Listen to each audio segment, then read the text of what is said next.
Il est 7h13, c'est à la une, je le disais, le nouvel épisode Amélie Oudéa-Castéra avec le fils de la ministre qui aurait contourné Parcoursup grâce au lycée Stanislas, en tout cas selon Mediapart. L'établissement parisien aurait mis en place un système de sélection pour permettre l'entrée des meilleurs élèves dans ses classes préparatoires. Beaucoup de questions en fait derrière cette histoire. Nous sommes avec Pierre Priouret, qui est professeur de maths, secrétaire du SNES FSU à Toulouse. Rebonjour à vous.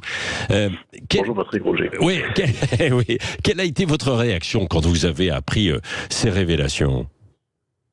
Écoutez, d'abord, le premier réflexe, ça a été de penser que si quelqu'un a tenté de contourner, ou si la ministre a tenté de contourner, c'est qu'il y a un problème lié à Parcoursup. C'est que c'est nécessaire de contourner pour pouvoir assurer la poursuite d'études de ses enfants. Oui. C'est ça, pour nous, le premier problème. Oui, c'est ça. Et alors, le directeur de Stanislas a assuré que les élèves décidaient eux-mêmes du choix sur Parcoursup, et puis ensuite que plusieurs autres dossiers étaient étudiés par l'établissement. Vous avez été convaincu par sa défense ou pas ? Non, j'ai pas été convaincu. Tous les établissements de l'enseignement supérieur aujourd'hui étudient les dossiers des lycéens. C'est bien ça la difficulté. Il y a une sélection généralisée en fait à l'entrée dans le supérieur. Ce qui pose visiblement question, c'est le fait que le fils de la ministre n'ait formulé qu'un seul vœu.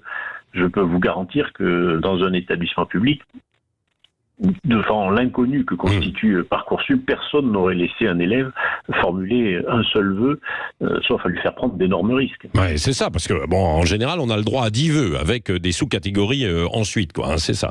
Et alors que là, lui, il a fait un seul vœu parce qu'il était sûr d'être retenu, quoi. Donc, il y a inégalité. Alors, il y a un problème, quoi. Selon.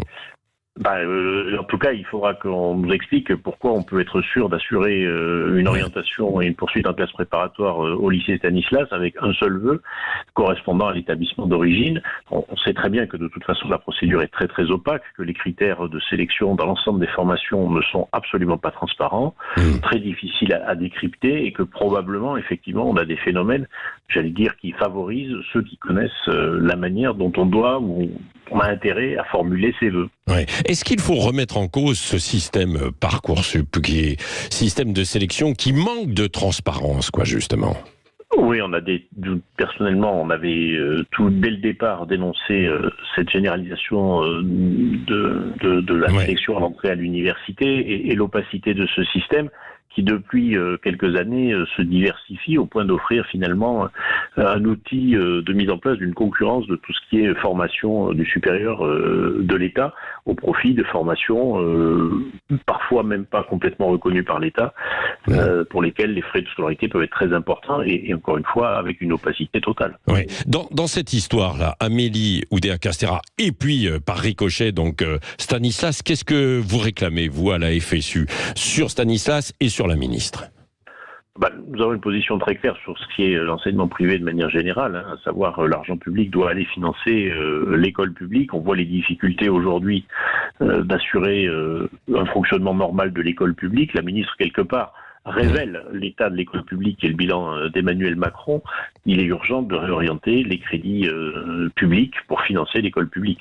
Elle peut tenir, la ministre, à son poste ? Ça, c'est une question politique. Il ne m'appartient pas de la trancher. En tout cas, ce qui est nécessaire, c'est un changement de politique éducative. Oui, mais est-ce qu'elle a encore... qui l'apporte n'est pas le vrai sujet. Oui, ce n'est pas à vous, évidemment, mais est-ce qu'elle a encore de la crédibilité vis-à-vis de vous, les syndicats ? Disons qu'elle a cristallisé toutes les colères dans le monde enseignant, mais largement au-delà.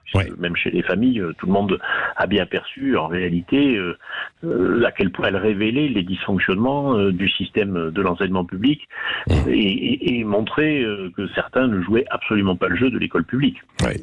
Merci beaucoup, Pierre Priouret, professeur de maths et secrétaire du SNES FSU du côté de Toulouse.